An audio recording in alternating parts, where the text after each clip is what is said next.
কবুতর জনপ্রিয় গৃহপালিত পাখি। শান্তির পায়রা হিসেবে এর মর্যাদা আন্তর্জাতিকভাবে স্বীকৃত। কিন্তু বিশ্বনবী হযরত মুহাম্মদ সাল্লাল্লাহু আলাইহি সাল্লাম এই পাখিকে শয়তান বলে উল্লেখ করেছেন, যদিও এই হাদিসের ব্যাখ্যা অন্য। বর্তমানে মসজিদুল হারামের আঙিনায় প্রবেশ করলেই ঝাঁকে ঝাঁকে কবুতরের দেখা মেলে।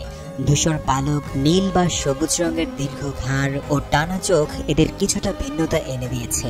আশেপাশের খোলা জায়গায় রয়েছে এদের অবাধ বিচরণ। মসজিদুল হারামগামী মুসল্লিদের সঙ্গে রয়েছে এদের বেশ সখ্যতা।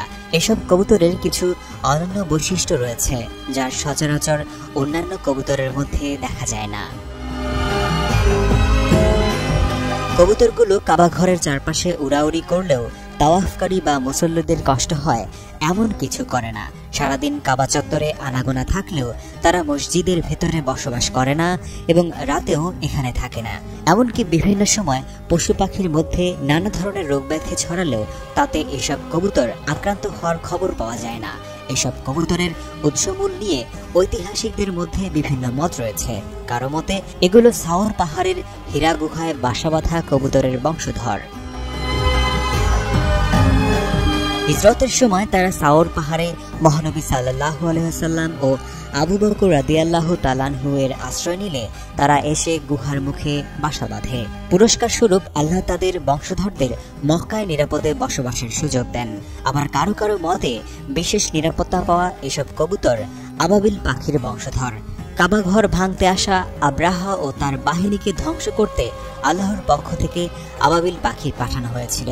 পবিত্র কোরআনের সূরা ফিলে এই ঘটনার বিবরণ রয়েছে। এবার আসা যাক কবুতরকে শয়তান বলার বিষয়ে। আবু হুরায়রা রাদিয়াল্লাহু তাআলা আনহু হতে বর্ণিত যে একদিন রাসূল সাল্লাল্লাহু আলাইহি ওয়াসাল্লাম এক ব্যক্তিকে দেখলেন সে কবুতরের পেছনে দৌড়াচ্ছে, অর্থাৎ খেলা করছে। তখন রাসূল সাল্লাল্লাহু আলাইহি ওয়াসাল্লাম বললেন, এক শয়তান আরেক শয়তানের অনুসরণ করছে। এর ব্যাখ্যায় বলা হয়েছে, যে ব্যক্তি কবুতরের পেছনে দৌড়াচ্ছে সে সত্য পথ থেকে দূরে রয়েছে, এমন কাজে ব্যস্ত রয়েছে যাতে কোনো কল্যাণ নেই।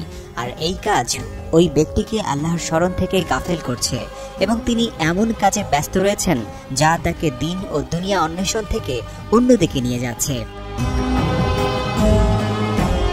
কবুতর নিয়ে ব্যতিব্যস্ত থাকা এবং শিকারের পেছনে ছোটা মানুষকে মজিয়ে রাখে।